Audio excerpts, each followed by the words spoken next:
Hello guys, good morning. Today is ano bang ngayon?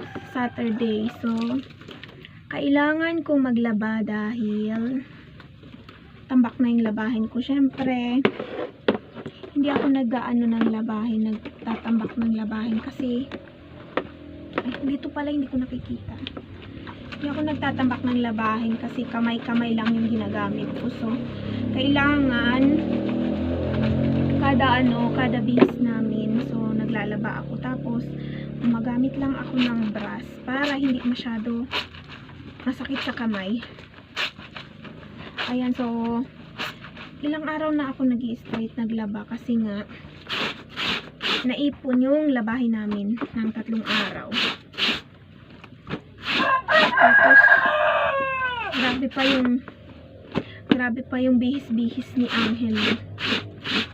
So, nahihirapan kasi ako pag matagal ako nakaupo. So, yung tiyan ko naiipit. So, parang hindi ako nakakahinga kapag naiipit siya.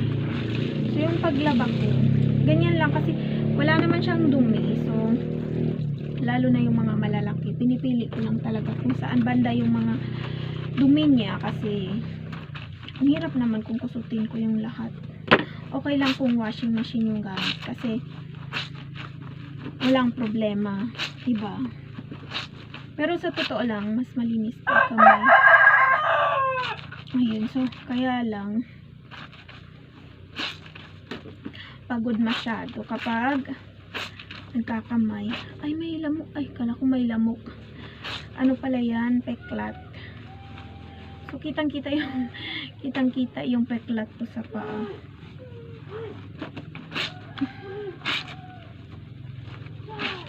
Kailangan kong maglaba.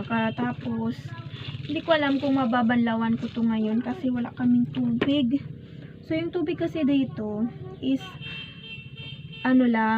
every 30 minutes lang yung gripo. May gripo dito kaya lang yung sa amin is 30 minutes lang. So araw-araw yun kumukuha kami ng tubig na nasa 30 minutes lang. So 2 o'clock to 2:30 yung schedule namin. Kaya lang minsan 1:45 yung namin kasi binibigay na ng kapitbahay kasi nga wala din silang lagayan ng wala din silang pondohan ng tubig na napupuno and nasasayang, kaya binibigay nila minsan sa amin. Ganyan lang ako maglaba. So 1, 2, 3 lang yung laba ko kasi nahihirapan ako maupo dito kasi nga yung tiyan ko, ayan, 5 months na siya, so malaki na, kaya medyo nahihirapan na rin ako maupo dito. So hindi ako nakakapag-upo na hindi ako nakakapaglaba na walang upuan kasi nahihirapan ako. So kailangan may upuan ako.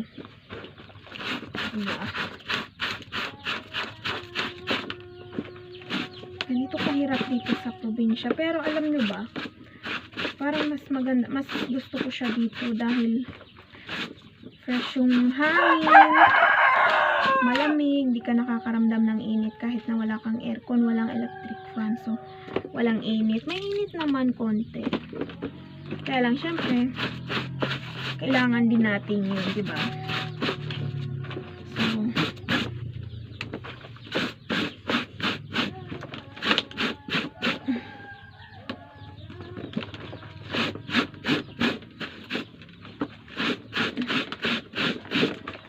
Alam kung mababanlawan ko pa ito mamaya kasi yung tubig namin halos magkakalahati na lang sa drum. So yung banlaw dito dapat tipid-tipid lang, hindi pwedeng hanggang walang bula yung kasi mauubos yung tubig. So hindi pa nga kami makakapag ngayon, hindi pa kami makakapagligo ngayon. So kahapon hindi rin kami naligo ni Angelo, so nagbukas lang siya. At saka sobrang lamig din talaga, kaya si Angelo hindi din siya araw-araw hindi ko din siya araw-araw pinapaliguan dito. Pero pag nasa city, nung nasa Manila kami, talagang araw-araw ko siya pinapaliguan kasi sobrang init dun. So hindi pwede na walang ligo doon. Mamamaho ka talaga. Dahil naubusan na kami, so naubos na yung panggatong namin, kaya nag-decide na ako na kukuha na ako ng igatong namin. So nung nakaraan, kumuha naman kami ni nanay. Ayan o, mga tuyong mga tuyong kahoy. Nung nakaraan, kumuha kami ni nanay dito din. So dati talagang ubos-ubos yung kahoy namin, so hindi ko alam kung saan ako kukuha. So ngayon nalaman ko na kung saan, kaya ako na mismo kumuha. Ayan, aray.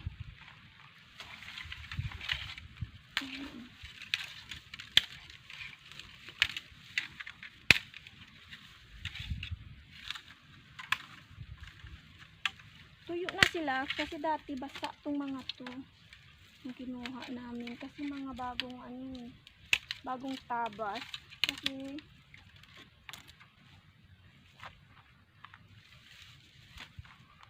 ayan,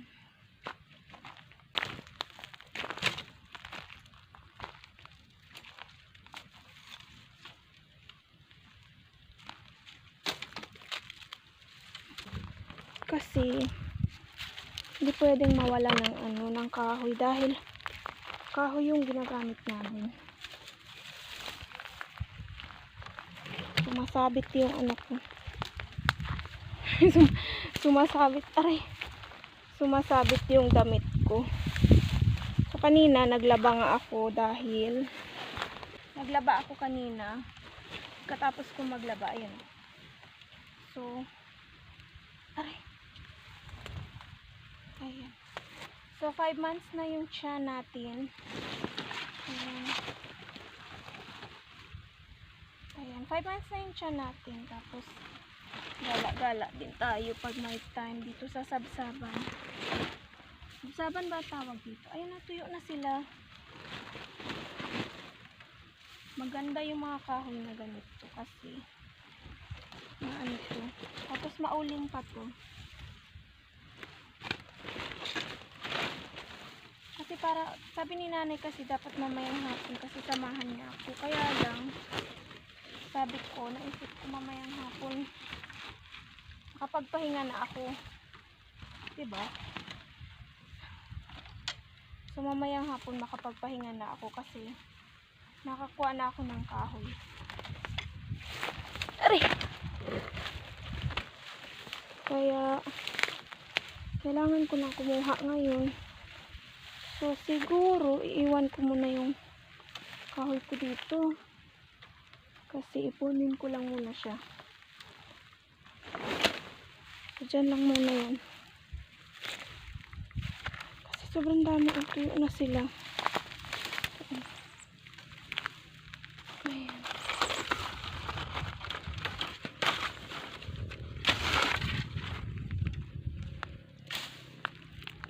So ipunin ko muna sila dyan. Ow, sumasabit. Tapos kailangan ko din magdahan-dahan dito kasi may mga damo na may mga damo na may tinik. Ay, lalaki ng mga kahoy. Sobrang init guys, promise.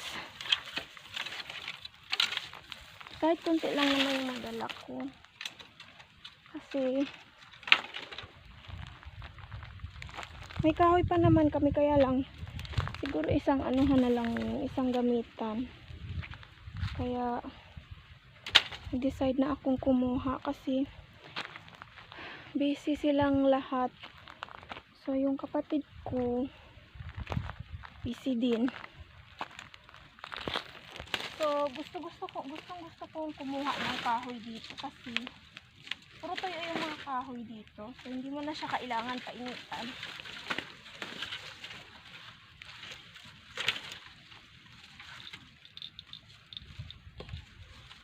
Lalagay ko lang siya. So kahit konti lang siya, okay na to.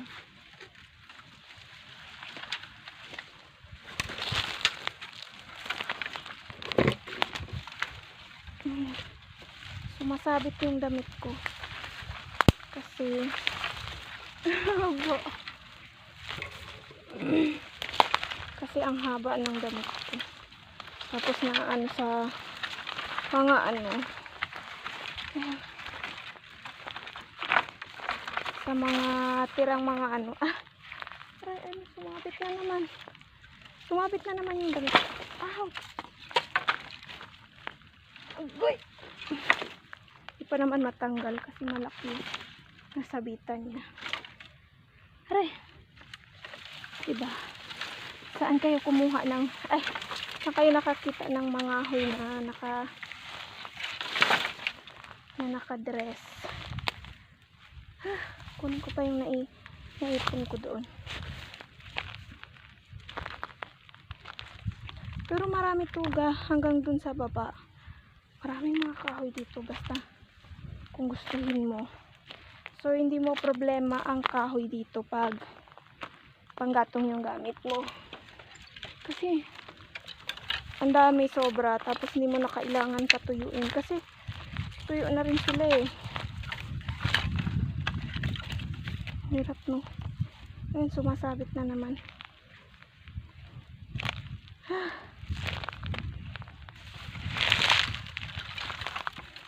Sumabit na naman. Aray. Sumabit na naman yung damit ko. Aray.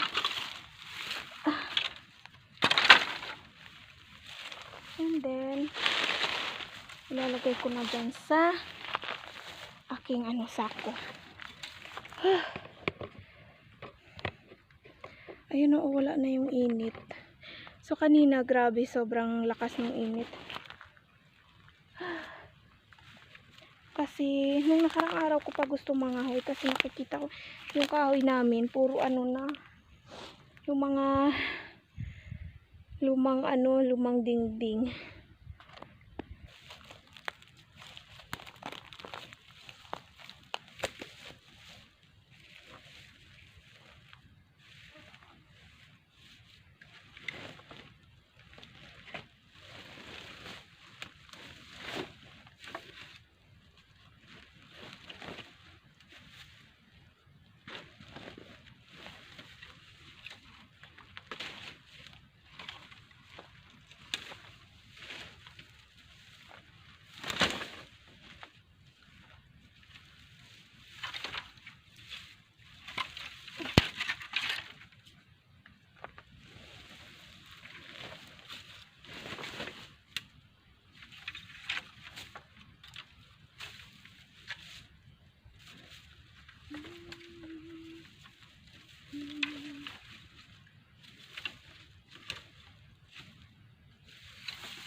So ayun, dito ako sa may sa may sagingan nagpahinga kasi sobrang init, tapos Yan yung bibit-bitin kong kahoy. So, wala akong kasama ngayon. Nag-iisa ako. So, si Angelo, hindi ko siya dinala kanina. So, dapat binabantayan niya ako kanina. Alam niyang may lakad ako kasi nga,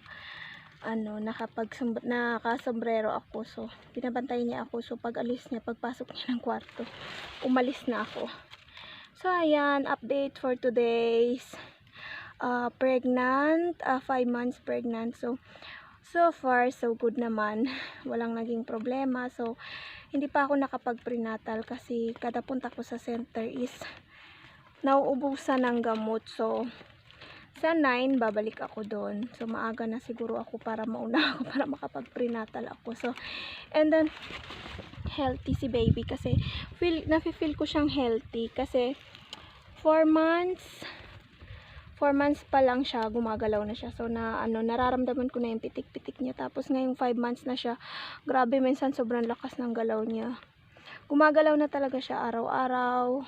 Sa gabi, gumagalaw na talaga siya. So, nafe-feel ko na healthy talaga siya. Kasi, yung mga dito, nung nandito ako sa probinsya, puro healthy yung mga kinakain namin. Gulay, prutas, mga vegetables, puro healthy. So, yun lang po for today's video, guys. Thank you for watching. Bye-bye. I love you all. I hope you like this video.